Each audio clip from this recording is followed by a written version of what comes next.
برس ہوا تھا وہ ٹھیک ہو گیا، درہم کے مطابق نشان ہوگا، ماں کا فرما بردار ہے۔ اور حضور نے فرمایا عمر اس بندے کی شان اتنی ہے کہ وہ اگر اللہ کو کوئی قسم دے دے تو رب پوری کر دیتا ہے۔ فرمایا اگر عمر تیری ملاقات ہو گئی نا تو اس سے اپنے لیے دعا کرا لینا۔ بس طے کر لیا حضرت عمر نے۔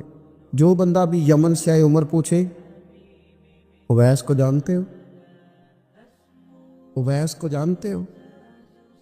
جو بھی ملے نا حضرت عمر پوچھے اویس کو جانتے ہو؟ ایک وقت وہ آ گیا کہ حضرت اویس خود ہی آ گئے، حضرت عمر کی ملاقات ہو گئی۔ اب ذرا دیکھنا نشانیاں بتا رہے، کہنے لگے آپ کا نام اویس بن عامر ہے، مراد کی شاخ سے ہیں، یہ چہرے پر نشان ہیں، ماں کے فرما بردار ہے؟ کہا ہاں۔ کہنے لگے اٹھاؤ پھر ہاتھ میرے لیے دعا کرو۔ حضرت اویس بن عامر اویس کرنی رضی اللہ تعالیٰ عنہ کہنے لگے عمر میں آپ کے لیے دعا کروں؟ فرمایا کرو نا، اس لیے کہ مدینے والے حبیب نے کہا تھا دعا کرانا، حضور نے کرو نا دعا، ساری زندگی پوچھا اویس تو نہیں نام، پھر وہ مل گئے تو کہا دعا کرو، دعا کرائی۔ پھر حضرت فاروق اعظم رضی اللہ تعالیٰ عنہ حضرت اویس کرنی سے کہنے لگے آپ کہاں جانے کا ارادہ رکھتے ہیں؟ یہ سارا کچھ صحیح حدیث میں موجود ہے۔ حضرت اویس کرنی کہنے لگے میں کوفے جانے کا ارادہ رکھتا ہوں۔ کہا میں کوفے کے گورنر کے نام خط لکھ دوں کہ اویس آ رہا ہے؟ حضرت اویس کرنی کہنے لگے نا نا نا نا نا، ہمیں پروٹوکول نہیں چاہیے۔ حضرت اویس کہنے لگے ضرورت کوئی نہیں، میں پیچھے رہنا پسند کرتا ہوں۔ تو حضرت عمر نے کوفے بھیج دیا۔ ایک بڑا رئیس آیا حضرت عمر سے ملنے کوفے کا، تو جناب عمر فرمانے لگے اویس کرنی کو جانتے ہو؟ کہ حضور جانتا تو ہوں اویس بن عامر کو، جانتا تو ہوں حضرت اویس بن عامر کو، لیکن وہ تو پیچھے پیچھے رہتے ہیں، گھر بھی ان کا سادہ، حالات بھی زیادہ وسعت والے نہیں۔ حضرت عمر کہنے لگے تمہیں بندے کی شان کا نہیں پتا۔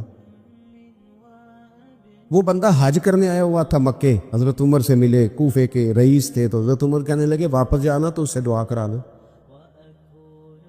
یہ رئیس واپس گئے، حضرت اویس سے ملاقات ہوئی رضی اللہ تعالیٰ عنہ، تو کہنے لگے میرے لیے دعا کریں۔ وہ کہنے لگے آپ حج کر کے آئے ہیں، آپ دعا کریں؟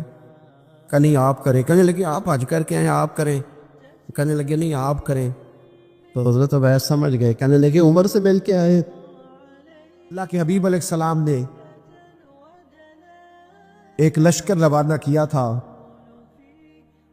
حضرت اسامہ بن زید رضی اللہ تعالیٰ عنہ کی قیادت میں۔ وہ لشکر ابھی تھوڑی دور ہی گیا تھا کہ اللہ کے حبیب علیہ السلام کا وصال ہوا۔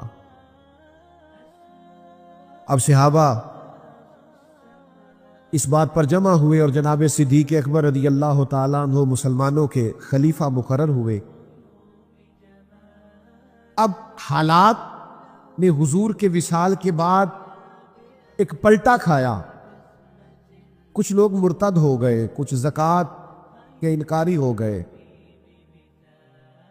معروضی حالات میں انتشار پیدا ہو گیا۔ اب صحابہ کرام علیہم رضوان نے ایک رائے دی کہ ابھی یہ جو لشکر حضور نے روانہ کیا تھا نا، حالات کا تقاضا یہ ہے کہ اس لشکر کو بھی نہ بھیجا جائے، پہلے جو اندرونی اور معروضی معاملات ہیں ان کو دیکھ لیا جائے، پھر اس لشکر کو روانہ کریں گے۔ لوگوں نے اپنا نمائندہ حضرت عمر فاروق رضی اللہ تعالیٰ عنہ کو بنایا۔ جناب عمر نے بارگاہ خلافت میں عرض کی، حضرت صدیق اکبر کی خدمت میں گزارش کی کہ اس لشکر کو بھی روانہ نہ فرمائیں، حالات کچھ بہتر ہو لیں، اندرونی معاملات پھر لشکر کو روانہ کریں گے۔ یہ ہے غلامی کا رشتہ، یہ وہ لوگ ہیں جو نبھاتے ہیں، جن کی خواہش ہوتی ہے کہ میں نے لگائی ہے دعا کرو میری نبھ بھی جائے۔ حضرت ابوبکر صدیق رضی اللہ تعالیٰ عنہ نے جناب فاروق اعظم رضی اللہ تعالیٰ عنہ پر جلال فرمایا عمر تمہیں تمہاری مار ہوئے، مجھے اس لشکر کو روکنے کا مشورہ دے رہے ہو جس سے روانہ مدینے والے محبوب نے فرمایا۔ اور پھر حضرت سیدنا ابوبکر صدیق کے جملوں کا ولولہ دیکھیے، فرمانے لگے میں مدینہ منورہ میں اکیلا بھی رہ گیا اور جنگل کے درندے آ کر میرا گوشت بھی نوچنے لگے، اس قسم کے بھی حالات پیدا ہو گئے تو میں اس لشکر کو کبھی نہیں روکوں گا جس سے روانہ مدینے والے محبوب نے فرمایا۔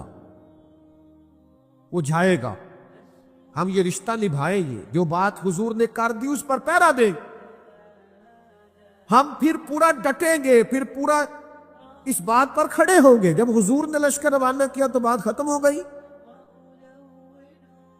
لوگوں نے کہا ٹھیک ہے، اگر آپ وہ لشکر بھیجنا چاہتے ہیں تو اس طرح کریں، امیر کسی اور کو بنا دیں۔ ایک نوجوان امیر ہے، فرمایا تمہارا بھلا ہو، جسے حضور نے امیر بنایا ہے وہی امیر رہے۔ اور پھر آپ حیران ہو گئے بات سن کے کہ حضرت اسامہ بن زید نوجوان تھے، جناب ابو بکر صدیق نے انہیں گھوڑے پہ بٹھایا ہے، خود ان کے ساتھ پیدل چل رہے۔ حضرت اسامہ بن زید کہنے لگے یا تو مجھے بھی نیچے اترنے دے یا آپ بھی گھوڑے پہ بیٹھے۔ فرمایا نہ تو نیچے اترے گا نہ میں گھوڑے پہ بیٹھوں گا، میں اس کے ساتھ ساتھ پیدل کیوں نہ چلوں جسے میری سرکار نے امیر بنایا۔ میرے حضور نے جو فرما دیا، جو سرکار نے فیصلہ کر دیا، سانو قید سجن دا کہنا ہے، وہ جنج رکھے ایسا اونج رہنا ہے۔ حضور نے فیصلہ کر دیا، بات ختم ہو گئی۔ اب اس پہ کوئی لیت و لالہ نہیں، کسی قسم کی کوئی وضاحت نہیں۔ امتی گنجائش ڈھونڈتا پھرتا ہے معاذاللہ، راہ رخصت کا متلاشی۔ بہت سارے لوگ 10 جگہ سے مسئلہ اس لیے پوچھتے ہیں کہ کوئی گنجائش مل جائے، کہیں کوئی رستہ میرے ہاتھ آ جائے، میں کسی طریقے سے بچ جاؤں۔ غلاموں کے یہ طریقے نہیں ہوتے۔ غلام نے غلامی کر دی ہے، غلام نے سمجھ میں آئے تب بھی، نہ سمجھ میں آئے۔ آپ نے غلام رکھا ہو، آپ اسے کہیں جا 5 کلو چینی لے، اور وہ آپ کو مشورہ دے 2 کلو منگائے، تو آپ اس کا مشورہ مان لیں گے؟ آپ کہیں گے تو کام کر 5 کلو، وہ کہہ دی کیا کر دیا، تو آپ کہیں گے میں تجھے بتانے کا پابند نہیں، تو ملازم ہے، تو ڈیوٹی کر۔ یہ عجیب غلام ہے، حکمتیں پوچھتے پھرتے ہیں، شریعت نے یہ کام کیوں ضروری قرار دیا، اس سے کیوں منع کیا؟ آپ غلام ہیں، غلام حکمتیں نہیں پوچھا کرتے۔ امام احمد بن حنبل غلام خرید کے لائے، فرمایا تیرا نام کیا ہے؟ کہا حضور غلاموں کا نام تو نہیں نہ ہوتا، آپ جس نام سے آواز دیں گے میں حاضر ہو جاؤں گا۔ فرمایا کھائے گا کیا؟ کہنے لگا حضور غلاموں کے نخرے تو نہیں نہ ہوتے، ہم غلام جو ہوئے، غلام تو غلامی کرتے، نخرے تھوڑے کرتے۔ آپ نے فرمایا کمرہ پسند کر لے، کہنے لگا حضور اشارہ کر دینا میں لیٹ جاؤں گا۔ امام صاحب کو وجد ہو گیا، فرمایا سینے سے لگ یار، تو غلام تو نہیں، جا تو آزاد ہے، تو آقا بننے کے قابل ہے۔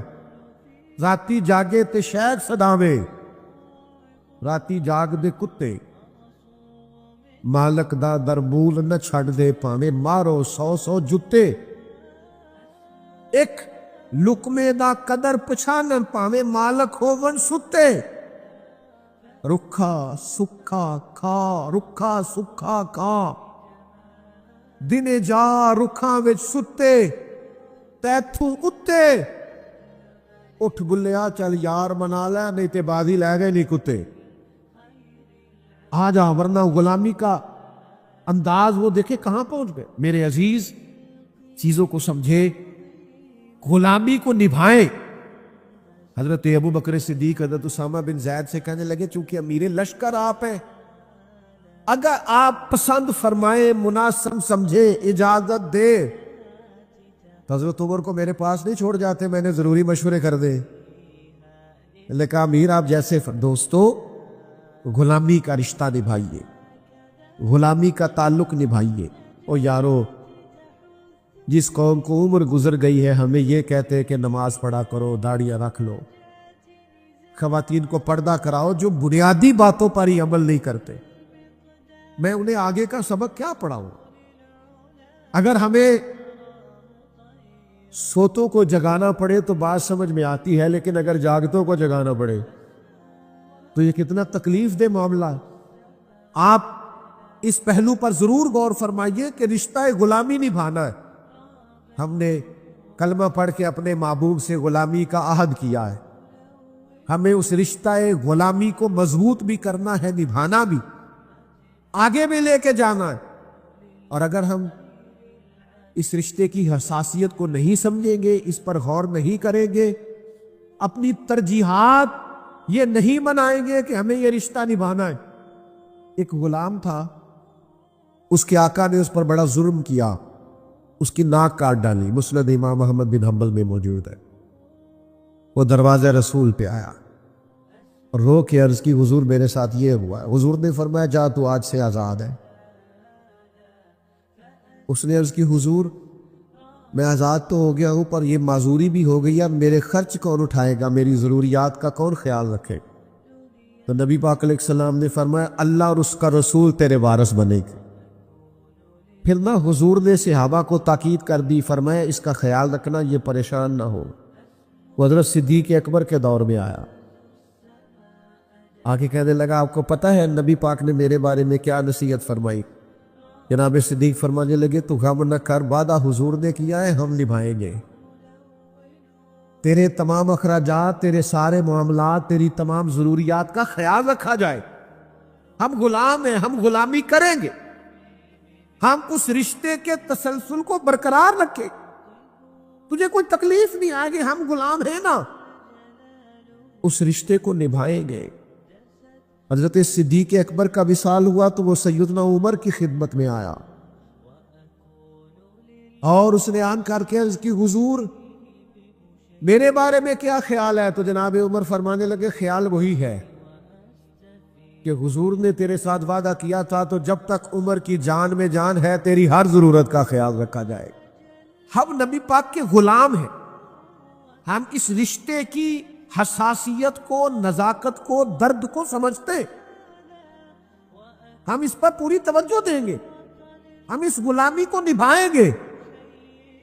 ایک غلام ہے، وہ ناک کٹی ہوئی ہے، اس نے حضرت عمر سے کہا میرا مصر میں رہنے کو دل کرتا ہے۔ فرمایا جہاں تیرا دل کرے گا وہاں رہائش مل جائے۔ ہم نے وہ عہد اور پیمان نبھانا ہے جو کریم نے فرمایا۔ حضرت عمر نے مصر کے گورنر کو لکھا اس کے لیے گھر بھی تعمیر کر دو، اس کی ضروریات کا بھی خیال رکھو، اسے کوئی تکلیف نہیں آنی چاہیے، چونکہ وعدہ مدینے والے محبوب نے فرمایا۔ جب تک ہم اپنے ذہن کو، اپنی فکروں کو، اپنی طبیعت کو پورے طور پر مائل نہیں کرتے کہ ہم نے وہ خاص تسلسل جو نبی پاک علیہ الصلوۃ والسلام کے تبلیغ دین کا ہمارے اسلاف نے سنبھالا تھا، وہ ہم نے سنبھالنا ہے، ہم نے وہ غلامی کرنی ہے۔ اور پھر ڈیری تبلیغ ہی ضروری نہیں، آپ دین پر ڈٹ کے عمل بھی کریں نا، تو اس سے بھی رشتہ غلامی مضبوط ہوتا ہے۔ امام جعفر صادق رضی اللہ تعالیٰ عنہ سے ایک شخص نے پوچھا تھا میں دین کی تبلیغ کرنا چاہتا ہوں تو کیا کروں؟ تو آپ نے فرمایا کوئی مشکل کام نہیں، تو دین پہ عمل کرنا شروع کر دے، دین کی تبلیغ ہونی شروع ہو جائے گی۔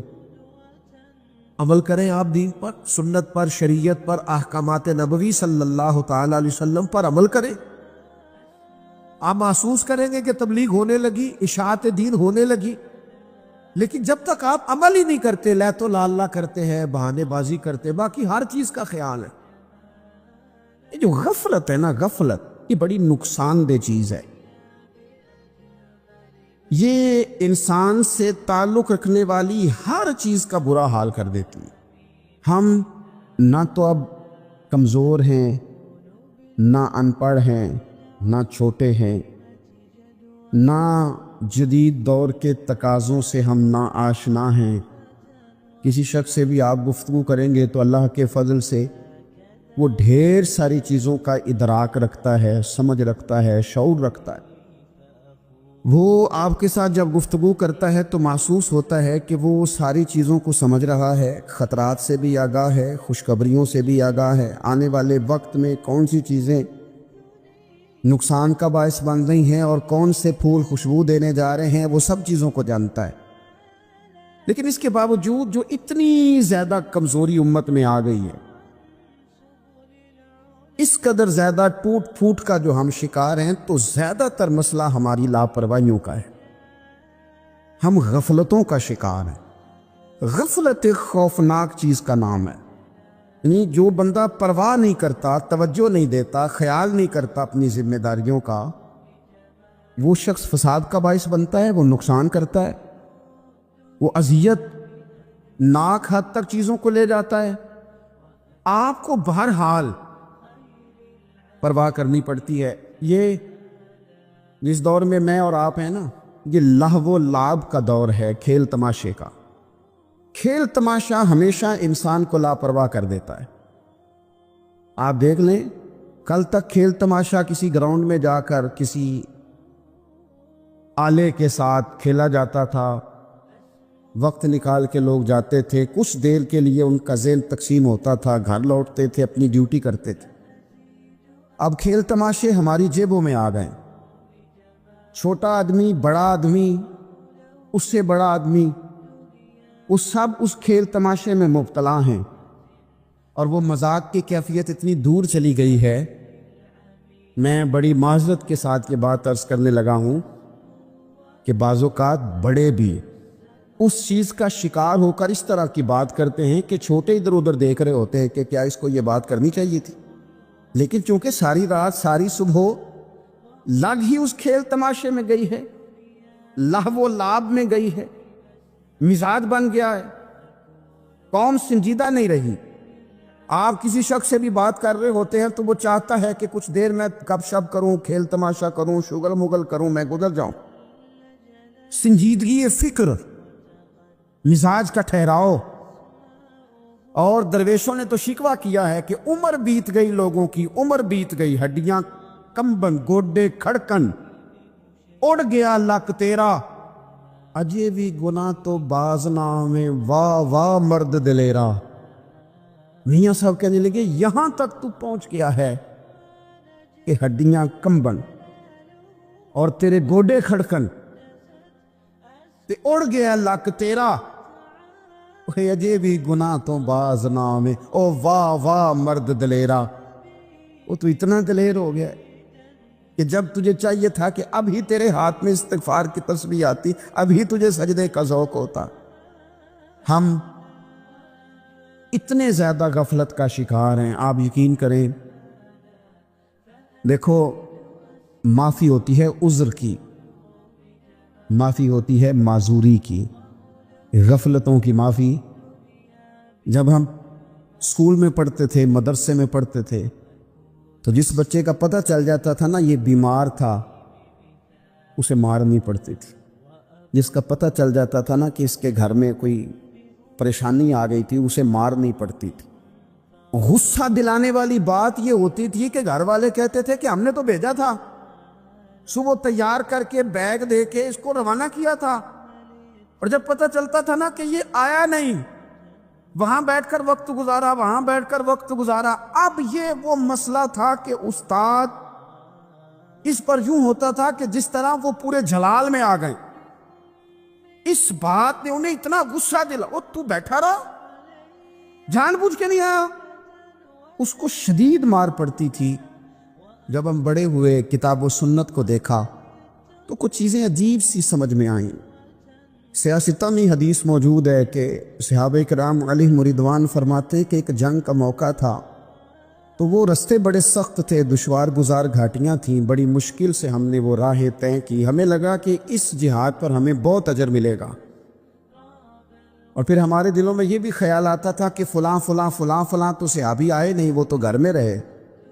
اللہ کے محبوب صلی اللہ تعالیٰ علیہ وسلم نے ہمارے ان خیالات کو بھانپا اور کریم فرمانے لگے تمہیں اس جہاد پر بڑا اجر ملے گا، لیکن یاد رکھنا تمہارے کچھ بھائی ہیں جو گھروں میں بیٹھے ہیں، مجبوریوں نے، آزمائشوں نے، پریشانیوں نے، عذر نے انہیں آنے نہیں دیا۔ جتنا تمہیں صبر کر کے، مشقت جھیل کے، سفر کر کے جہاد کا ثواب ملے گا، اتنا ہی انہیں گھر بیٹھے بیٹھے بھی ثواب ملے گا۔ آئے نہیں، یہ کس بندے کا معاملہ ہے جو عذر والا ہے؟ اور اگر کسی کے اجتہاد میں غفلت ہو گئی، حضرت کعب بن مالک رضی اللہ تعالیٰ، یہ بھی صحیح بخاری میں، کل چلا جاؤں گا، حضور تو جہاد پہ چلے گئے لیکن اجتہاد میں غفلت ہو گئی، کل چلا جاؤں گا، پرسوں جاؤں گا، ترسوں، فرماتے میں جا ہی نہیں سکا، حضور واپس آ گئے۔ جن منافقوں نے جھوٹ بولے جا کے کہ یہ مسئلہ ہو گیا تھا، یہ مسئلہ ہو گیا تھا، ان کو تو مل گئی معافی، لیکن میں چونکہ مخلصین میں سے تھا خدا کے فضل سے، اور ہو گئی تھی غفلت، 50 دن نبی کریم مجھ سے ناراض رہے۔ 50 دن اللہ کے لیے، تو رب کے راستے میں جہاد کرنے نہیں آیا، 50 دن حضور ناراض رہے۔ فرماتے تھے مدینے کی گلیاں میری تھیں، سب میرے اپنے تھے، پر کریم جو ناراض تھے تو کوئی پھر سلام بھی نہیں لیتا تھا۔ مجھے یوں لگتا تھا کہ مجھے دیکھ کر ہوائیں اور فضائیں بھی رستے بدل جاتی ہیں۔ 50 دن میں مسجد میں آتا تھا، جب میں چہرہ ادھر کرتا تو حضور مجھے دیکھتے، اور جب میں حضور کو دیکھتا تو کریم چہرہ بدل لیتے، میں ویکھاں تے یار نہ ویکھے، تے جدوں نہ ویکھاں ادوں ویکھے، ایڈے نصیب کتھوں تتڑی دے، میرے وچ ویکھن دے ویکھے، غلام فریدہ بوئے یار دے مرنا پامے ویکھے یا نہ ویکھے۔ ختم ہو گئی بات۔ حضرت کعب بن مالک کہتے ہیں 50 دن کے بعد پھر رب کریم نے میری توبہ قبول کی، اور مدینے والے رسول نے اعلان فرمایا جو عذر کی وجہ سے نہیں جا سکے، مجبوری سے، انہیں گھر بیٹھے بیٹھے ثواب ہے، لیکن جن کے اجتہاد میں غفلت ہوئی، سمجھنے میں غفلت ہوئی، کل پرسوں ترسوں چلے جائیں گے، ان سے 50 دنوں کی ناراضگی ہے۔ کتنے لوگ ہیں جن کی فجر گزر جاتی ہے بستر پہ، زور گزر جاتی ہے پھٹے پہ گپوں میں، عصر گزر جاتی ہے چائے پینے میں، مغرب اور عشاء موبائل پہ لیٹے لیٹے بیت جاتی ہے، اور ان سے آپ گفتگو کریں تو وہ دانشور ہیں، آپ بات کریں تو پنچایت ختم کرنے والے لوگ ہیں، آپ ان سے بات کریں تو وہ عالمی سیاست پر نظر رکھتے ہیں، آپ گفتگو کریں تو شعور کی اعلیٰ گتھیاں سلجھاتے نظر آتے ہیں۔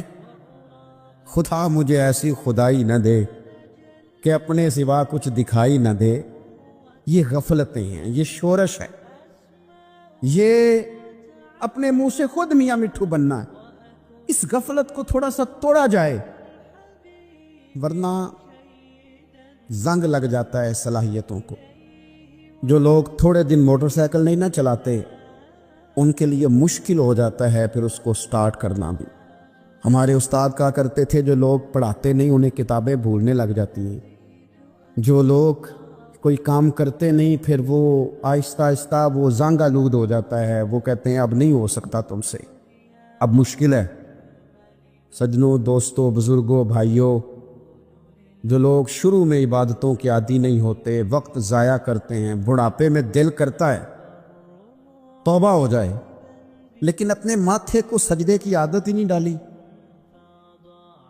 یہ جسم جھکنا اس کا عادی نہیں ہوا کہ رب کی بارگاہ میں جھکے، اس کا مزاج ہی نہیں تہجد پڑھنے کا، سارا کچھ ہو جاتا ہے۔ میں نے سیاست کرنے والے، پنچایت ختم کرنے والے، چدراہٹ کرنے والے، وزاداری رکھنے والے راتوں کو تہجد پڑھتے بھی دیکھے ہیں، میں نے قرآن پاک سے پیار کرتے دیکھے ہیں، میں گواہ ہوں بہت سارے لوگوں کا، یہ کام ہو جاتا ہے۔ شرط یہ ہے کہ بندہ اپنی غفلت کی پٹی تھوڑی دیر کے لیے کھولے۔ دوسری بات یہ کہ ہم خوش فہمیوں میں بڑا زندہ ہیں، بڑا زندہ ہیں، بڑا اوہو، یعنی 2 4 5، کچھ لوگ کہتے ہیں اللہ کریم بڑا ہے۔ اللہ اگر کریم بڑا ہے نا میرے بھائی، تو نبی پاک صلی اللہ علیہ وسلم نے فرمایا وہ بڑا بیوقوف ہے جو خدا کی رحمت کی امید بھی رکھے اور اللہ کو ناراض بھی کرے، تو بیوقوف بندہ ہے۔ اگر وہ کریم ہے تو پھر تو محبت میں ہی اس کی بات مان، بات تو پھر بھی نہیں مان رہا۔ کچھ لوگ کہتے ہیں نبی پاک صلی اللہ تعالیٰ علیہ وآلہ وسلم شفاعت کریں گے، بھئی ہمارا تو سہارا ہی اس بات پہ ہے، حضور سفارش کریں گے، پر نبی پاک نے درجنوں جگہوں کہا ہے جو میرے طریقے پہ نہ چلے فلیس منا، مجھ سے نہیں۔ حضور نے فرمایا جو بڑے کی توقیر نہ کرے، چھوٹے پہ رحم نہ کرے، وہ مجھ سے نہیں۔ فرمایا جو ملاوٹ کرے وہ ہم میں سے، تو یہ حدیثیں بھی تو یاد رکھو نا۔ شفاعت کی بات انکار نہیں، حضور گناہگاروں کی ہی کریں گے، لیکن یہ حضور نے جو ہمیں اسباق پڑھائے یہ کس لیے پڑھائے؟ یہ بھی تو ہماری سمجھ کے لیے ہے نا. یہ ساری چیزیں ہم نے غفلت بنا کے اپنے اوپر اوڑھ لی. اور پھر سب سے بڑی بات یہ، جو لوگ جنت کے وارث اور مالک ہیں نا، کریم محبوب نے فرمایا یہ جو میری بیٹی فاطمہ ہے جنتی عورتوں کی سردار ہے. تو یہ تو جنت کی مالکہ اور وارثہ ہیں. وہ تو ساری رات ہی نماز پڑھتی تھی، تو سارا دن عبادت کرتی تھی. پاک سب سے زیادہ تو ان کو تھا، تو یہ تو ایک منٹ کے لیے مصلی سے جدا نہیں ہوئے. اور جنہوں نے صرف امید لگائی ہے، کوئی ان کے پاس ڈگری نہیں، وہ بن کے بیٹھ گئے ہیں. وہ کہتے ہیں جناب جنت، مطلب ہم جسے کہیں کہ معاذ اللہ وہ ہو جائے گا، دوسرے کو جانے دیتے ہیں. اپنی زندگی میں خوش فہمیاں نہ لائیں، یہ غفلت پیدا کرتی ہیں. غفلت بڑی خطرناک چیز کا نام ہے. جب بندہ غافل ہو جاتا، میں آپ سے ایک بات عرض کروں، حضرت عبداللہ ابن مسعود فرماتے ہیں کہ مومن رائی کے دانے کے برابر غلطی ہو جائے تو اسے لگتا ہے میرے سر پہ پہاڑ کھڑا ہے. اور فرمایا جو منافق ہوتا ہے نا، وہ پہاڑ کے برابر گناہ کر کے کہتا ہے بات ہی کوئی نہیں، فلانا بھی کرتا ہے، یہ بھی کرتا ہے، ساری دنیا کر رہی. یہ نفاق کی علامت ہے.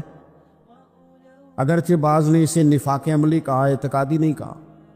عزیز دوست، جب آپ چھوٹی گناہ چھوٹی غلطی کرتے ہیں تو پھر وہ چھوٹی چھوٹی غلطیاں پہاڑ بنتی ہیں، چھوٹی چھوٹی.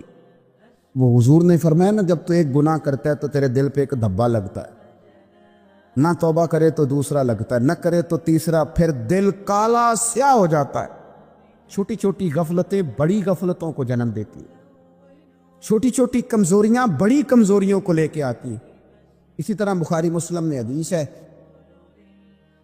نبی پاک صلی اللہ تعالی علیہ وسلم نے فرمایا کچھ لوگ کھلم کھلا گناہ کریں گے قیامت کے قریب.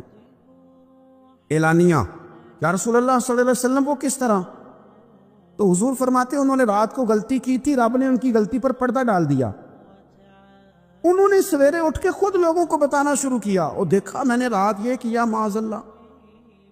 فرمایا جب انہوں نے اللہ کے پردے کو کھولا تو پھر رب نے بھی ان کا پردہ کھول دیا. او میرے دوستو بتاؤ نا، جس کے رب پردے کھول دے پھر کون ہے جو اس کی پردہ داری کرے؟ کون ہے جو پردہ پوشی کرے؟ حضور فرماتے اس نے کھلم کھلا گناہ، فخر سے بتاتے ہیں لوگ یہ کرتا. میں بڑے ادب سے عرض کروں گا بزرگوں کی خدمت میں، جو بڑی عمر کے ہیں، جن کی اب اولادیں ہیں، اگر ان کی زندگی میں کچھ ایسی کمزوریاں ہیں تو بچوں کو سمجھانے کے لیے بھی اس کو ڈسکس نہ کریں. ہم یہ کرتے تھے، ہم یہ کرتے تھے، اس کا کوئی فائدہ نہیں، یہ ہم کر کے دیکھا ہے سارا کچھ. نہ نہ نہ نہ، جس طرح گناہ ہے اس طرح گناہ کا اظہار بھی گناہ ہے. آپ ڈبل جرم کر رہے ہیں، آپ دلیر کر رہے ہیں سامنے والے کو کہ تو بھی کر خیر ہے. بلکہ ایک نوجوان مجھے ایک دفعہ کہنے لگا جی ابا جی کہتے ہیں میں نے 35 سال یہ کام کیا ہے، یہ سب غلط ہے. تو میں نے ابا جی سے کہا چلو 15 کو سال مجھے بھی کر لینے دو، پھر میں بھی توبہ کر لوں گا. یہ ہم لوگوں کو دعوت دے رہے ہیں کہ غلط کام کرو. قرآن مجید کو آپ دیکھیں گے نا، سورہ یاسین کے اندر یہ بھلا کفر کیوں ہوتا تھا، منافقت کیسے پیدا ہوتی تھی، بت پرستی کیسے عام ہوتی تھی. دنیا کے اندر ستارہ پرست، سورج پرست، چاند کی پوجا کرنے والے یہ لوگ کیسے پیدا ہوتے تھے؟ غفلت کی وجہ سے. جیسے جیسے یہ اللہ کی بارگاہ سے دور ہوتے جاتے، یہ مختلف قسم کی عبادتوں میں، شرک میں، کفر میں مبتلا ہوتے جاتے. قرآن مجید سورہ یاسین کے اندر ارشاد فرماتا ہے کہ اللہ تبارک و تعالیٰ نے قرآن مجید کو اس لیے اتارا ہے لِتُنذِرَ قَوْمًا مَا أُنذِرَ آبَاؤُهُمْ، تاکہ آپ ان لوگوں کو ڈرائیں جن کے باپ دادا کو نہیں ڈرایا گیا. اور نتیجہ کیا ہوا؟ فَهُمْ غَافِلُونَ، وہ لوگ غفلت میں چلے گئے. ڈرایا نہیں گیا، سمجھایا نہیں گیا، کسی نے سبق نہیں پڑھایا. تو میں آپ سب سے گزارش کروں گا کہ خیر کی بات بتاتے رہیں، خیر کی بات کہتے رہیں. خیر کی بات جو ہوتی ہے یہ فائدہ کرتی ہے ہمیشہ. تو غفلتیں اپنی دور کرنی چاہیے. دوسرا یہ ہوتا ہے، ایک تو انسان جب وہ دور ہو جاتا ہے چھوٹے چھوٹے گناہ کر کے تو غفلت آتی ہے. دوسرا قرآن پاک نے ایک اور مقام پر اس کا ذکر فرمایا ہے. وہ اس طرح فرمایا ہے کہ جو انسان کی پیاری چیزیں ہیں نا، بعض اوقات جن سے وہ لگاؤ پیدا کر لیتا ہے، جن سے محبت اس کی بڑھ جاتی ہے، وہ چیزیں بھی غفلت پیدا کرتی ہیں. ان میں 2 چیزوں کا تو قرآن پاک نے نام لے کے ذکر کیا ہے. ویسے وہ ڈھیر ساری چیزیں ہیں، ایک دو تین نہیں، سیاست بھی بندے کو غافل کرتی ہے، دوستوں کی کثرت بھی بندے کو غافل کرتی ہے، کھیل تماشا بھی غافل کرتا ہے، پیسے زیادہ آنے لگ جائیں تو وہ بھی بندے کو غافل کرتے ہیں، تعریف کرنے والے زیادہ ہو جائیں تو وہ بھی غفلت میں مبتلا کر دیتے ہیں، بندہ کسی کرسی پہ بیٹھ جائے تو پھر بھی ادھر ادھر دیکھنے کو تیار نہیں ہوتا۔ یہ ساری چیزیں غافل کرتی ہیں، لیکن دو چیزوں کا نام لیا قرآن پاک نے، فرمایا یا ایھا الذین آمنوا لا تلھکم اموالکم ولا اولادکم عن ذکر اللہ، فرمایا اے ایمان والو کہیں ایسا نہ ہو کہ تمہاری اولاد اور تمہارا مال تمہیں اللہ کی یاد سے غافل کر دے۔ مال اور اولاد، بیوی کو اولاد کو ایک مقام پہ قرآن پاک نے دشمن بھی کہا ہے۔ کب؟ جب یہ تمہیں کہیں کہ حرام کما کے لاؤ، جب یہ تمہیں کہیں کہ ہمیں جس طرح کا مرضی مال دو، جب یہ تمہیں کہیں ناجائز کرو، یہ دشمنی کر رہے ہیں تمہارے ساتھ۔ یہ مال اور اولاد یہ بندے کو غافل کر دیتے ہیں۔ کاروبار کرنا، مال کمانا، بچے پالنا یہ ایک جز ہے زندگی کا، یہ کل زندگی نہیں۔ کل زندگی تو یہ ہے کہ آپ نے دین کے لیے کیا کیا، ملت کے لیے کیا کیا، ملک کے لیے کیا کیا، غریب کے لیے کیا کیا۔ کبھی کسی بندے نے جھونپڑیوں والوں سے پوچھا ہے کہ بارشوں میں تمہارا کیا حال ہوتا ہے؟ وہ کچی آبادیاں جہاں سے گزر کے ہم اپنے بچوں کو دکھاتے ہیں کہ یہ دیکھو یہ پرانے مکان سارے اسی طرح کے ہوتے تھے، کبھی ان لوگوں سے آپ نے پوچھا ہے جو ساری رات چھتوں کے نیچے بالٹیاں رکھ کے وقت گزارتے ہیں کہ چھت ٹپکتی ہے؟ ان سے پوچھا ہے کہ رات بچے سو پائے تھے کہ نہیں؟ اچھا جی بارش ہو رہی ہے تو پھر ہم نے کیا کرنا تھا؟ ہم نے گھر والوں کو پکوڑوں کا آرڈر دینا تھا، وہ وقت پہ دیا۔ ہم نے کہا تھا کوکنگ آج اپنی۔ یہ کب ہوتا ہے؟ جب قومیں غافل ہو جاتی ہیں مال میں، مزوں میں، اپنی ذاتی زندگی کے پیچ و تاب میں، پھر وہ اتر کر دائیں بائیں دیکھنا پسند نہیں کرتی۔ اللہ فرماتے ہیں مال اور اولاد کہیں تمہیں اللہ سے غافل نہ کر دے، کہیں ایسا نہ کر بیٹھنا کہ تم اس میں الجھ جاؤ پوری طرح اور تمہیں صرف اور صرف اپنے بچے یاد رہ جائیں۔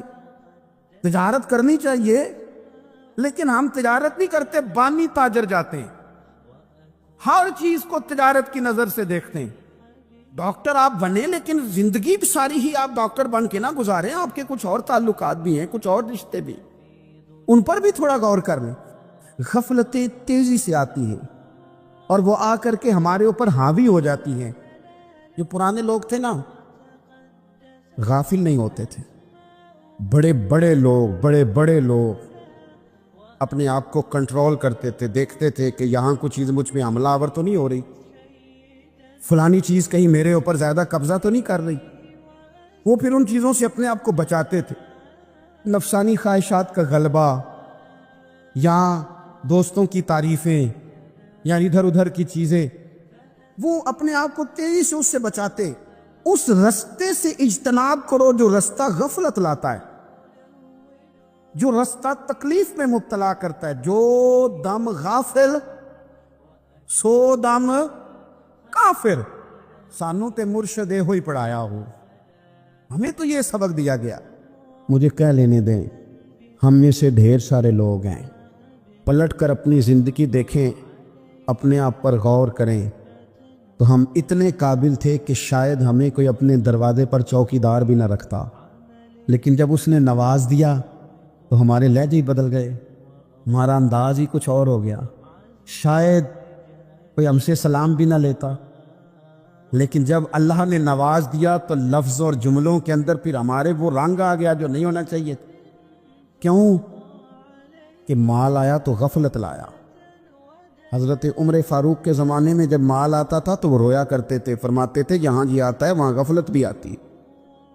اپنی زندگی سے غفلت کا پردہ اٹھائیں۔ تو عبداللہ ابن مسعود رضی اللہ تعالیٰ عنہ فرماتے ہیں بعض ریاکار مر کے بھی ریاکاری نہیں چھوڑتے۔ حضور مر کے ریاکاری نہیں چھوڑتے، مرنے کے بعد کیسی ہوگی؟ فرماتے ہیں ان کی خواہش ہوتی ہے جنازے بڑے ہونے چاہیے، لوگوں کو پتہ لگ جائے فلانا گیا، مرنے کے بعد بھی تو دکھاوا کر رہا۔ حضرت ابو ذر غفاری رضی اللہ تعالیٰ عنہ کا جنازہ چند لوگوں نے پڑھا ہے، 4-5 لوگوں، اور حضور کے محبوب ترین صحابی ہے۔ بڑا جنازہ بھی بڑی بات ہے، اللہ تعالیٰ توفیق دے تو اچھے لوگوں کے بڑے جنازے، لیکن کسی کا جنازہ چھوٹا بھی ہو جائے تو مطلب یہ نہیں کہ بندہ ٹھیک نہیں تھا۔ بات کی سمجھ آ رہی ہے؟ تو میرے عزیز، اصال ثواب کریں تو اللہ کی رضا کے محض پتہ ہوتا ہے محلے میں غریب کون ہے، اپنے والد اور والدہ کے نام پر غریب کو دے دیں، کسی مقروض کی مدد کریں، اس بیچارے کی جان چھوٹ جائے، آپ کوئی گلی ٹھیک کرا دیں جہاں سے لوگوں کا گزرنا آسان ہو، آپ کچھ ایسا نظام کر دیں جس سے لوگوں کے لیے آسانیاں پیدا ہو جائیں، لیکن آپ محض وہی کام کریں گے جس سے دکھاوا ہوگا، تو کیا امید کرتے ہیں اس پر اجر کی؟ تو اصال ثواب دیکھیں قوم کو ضرورت کیا ہے، وہ والا اصال ثواب کریں۔ حضرت سعد رضی اللہ تعالیٰ عنہ نے جب آن کر کے عرض کیا تھا کہ یا رسول اللہ صلی اللہ تعالیٰ علیہ وسلم، میری والدہ کا انتقال ہو گیا ہے تو میں ان کے لیے کیا کروں؟ تو محبوب نے فرمایا کہ فلاں جگہ پانی کی قلت ہے تو وہاں کنواں کھدوا دے۔ معنی کیا ہے کہ اس پانی پینے سے اللہ تبارک و تعالیٰ تیری ماں کو اس کا اجر عطا فرمائے گا۔ صدقہ تو جس چیز کی ضرورت ہے آپ وہ چیز کر کے دیں، اور ختم چپ کر کے بھی ہو جاتا ہے، گھر کے اندر بھی ہو جاتا ہے، اکیلے بھی ہو جاتا ہے، اس کے لیے لاکھوں کروڑوں لگانے کی کوئی ضرورت بھی نہیں۔ چوتھی بات، تیسری بات، کوشش فرمائیں کہ جو نیکیاں جانے والا کرتا تھا وہ نیکیاں جاری رہیں، اس کے بچے، اس کی اولاد، اس کے سارے رشتہ دار ان نیکیوں، اگر وہ کوئی بھلائی کرتا تھا تو وہ بھلائی ہوتی رہے، وہ جاری رہے، وہ سلسلہ آگے بڑھایا جائے۔ ہم یہ کرتے ہیں کہ ہم خیر کے کاموں کو جاری نہیں رکھتے، بلکہ والد کے جانے کے بعد تو بچے بڑے سیانے ہوتے ہیں، وہ کہتے ہیں ابا جی کو تو بس وہ فلانا غریب بھی لوٹ کے لے جاتا تھا، فلانا بھی اپنی مجبوری سنا کے، تو ہم تو سیانے ہیں۔ او خدا کے بندے، حضور علیہ السلام نے فرمایا تمہیں جو روزی دی جاتی ہے وہ تمہارے کمزوروں کی وجہ سے دی جاتی ہے، وہ جو ضعیف کمزور لوگ تمہارے دسترخوان سے کھا جاتے ہیں ان کے سبب سے اللہ تعالیٰ تمہیں عطا کرتا ہے۔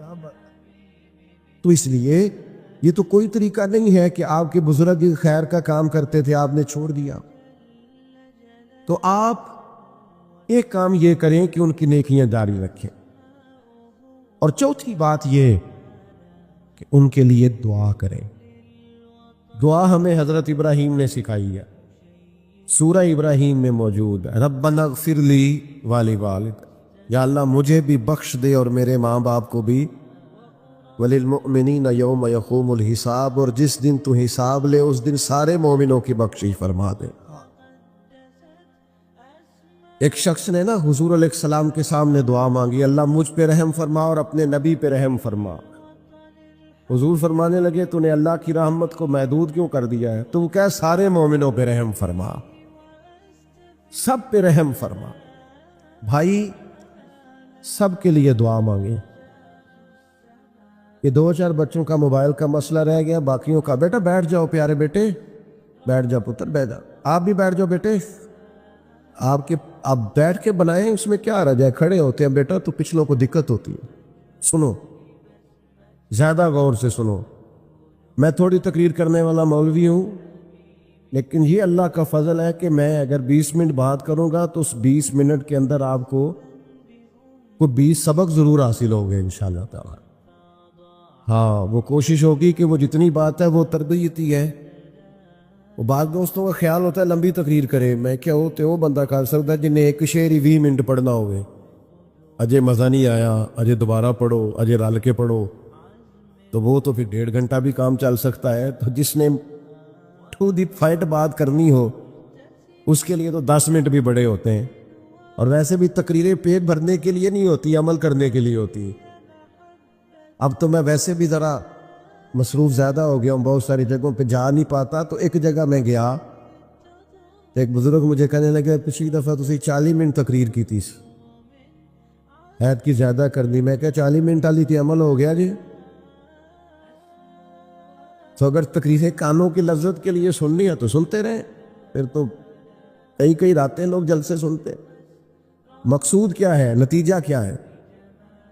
جو عرض کر رہا ہوں اس پر غور کریں، سب کے لیے دعا کریں۔ ایک بات خاص کرنے لگا ہوں، حضرت ابراہیم نے تو بخشش بھی سب لوگوں کی مانگی، حضور علیہ الصلوۃ والسلام بھی دعا کرتے تو امت کے لیے دعا کرتے، کبھی اپنے بھائی کے لیے بھی تو دعا کرو نا یار، اللہ تعالیٰ اسے بھی ذرا زیادہ روزی دے، بھتیجوں کے لیے بھی دعا کرو، بھانجوں کے لیے بھی کرو۔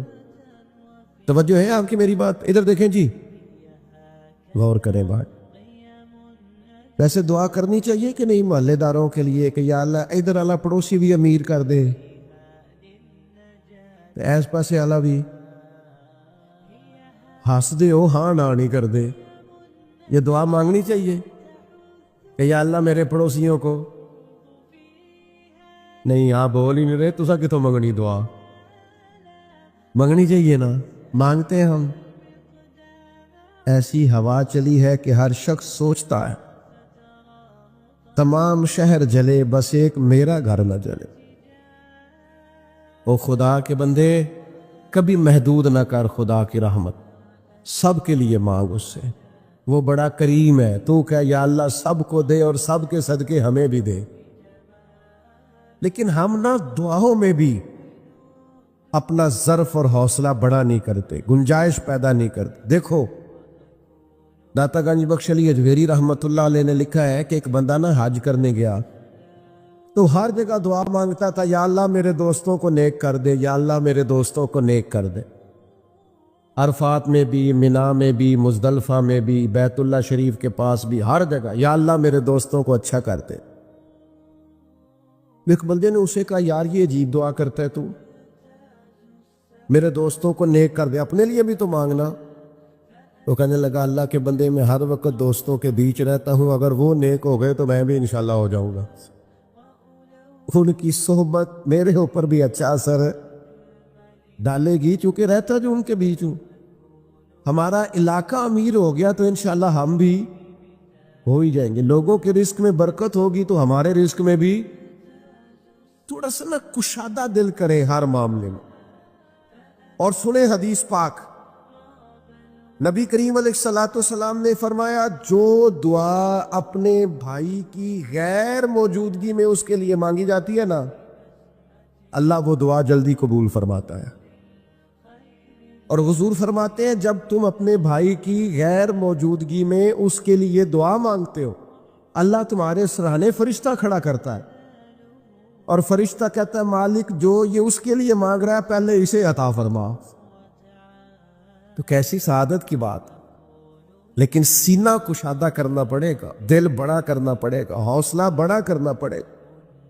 جب تک دل، طبیعت، حوصلہ یہ بڑا نہیں ہوتا اتنی دیر تک لطف۔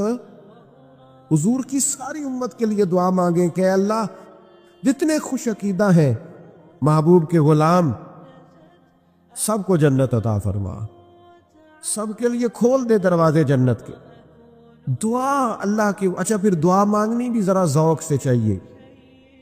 کسی بندے نال ذاتی کام ہوئے، ذاتی کوئی لوڑ پہ جائے وہ کیویں کرائی دا پلا جی تو پتہ ہے سارے گل دا۔ السلام علیکم جناب، کہندا وعلیکم السلام، کتنے ہو جی؟ میں تے دور آ کدھرے، تسی حکم کرو۔ کہندا نہیں ٹیلی فون والی گل ہی نہیں، مینوں مل کدھرے؟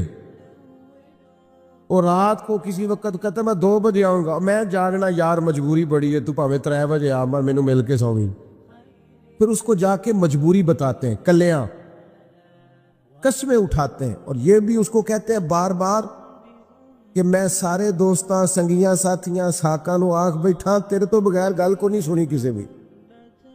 پورا قائل کرتے ہیں اس کو، پورا مجبور کر دیتے ہیں مدد کرے۔ کرتے ہیں کہ نہیں ایسا؟ لوگ کرتے ہیں نا۔ وہ تمہیں پتہ ہے بندہ کیسے مانتا ہے، منا لیتے ہو تو سیکھ جاؤ نا رب کیسے مانتا ہے۔ کبھی بیٹھو نا اکیلے مصلی بچھا کے اور کہو نا اس سے کہ مالک تیرے سوا کدھر جائے، کس سے کہیں، کس کی بارگاہ میں عرض کریں، کون ہے جس کے حضور جائیں؟ وہ ایک بزرگ تھے تو ان کی بڑے درد سے دعا مانگتے تھے، تو کسی نے کہا کہ آپ نے دعا مانگنے کا طریقہ کس سے سیکھا؟ کہنے لگے اپنی بیوی سے۔ میں بیوی سے کیسے سیکھا؟ تو وہ کہنے لگے میری بیوی کو کوئی کام تھا گھر کا، کوئی خرچہ اس نے مجھے بتایا، تو میں نے اسے کہا ابھی میرے پاس پیسے کوئی نہیں، آتے ہیں کہیں سے تو دیتا ہوں کرا دیں گے. عورتوں کی عادت ہوتی ہے 2-4 دن کے بعد پھر یاد کرایا کہ وہ کام گھر کا ہونے والا ہے.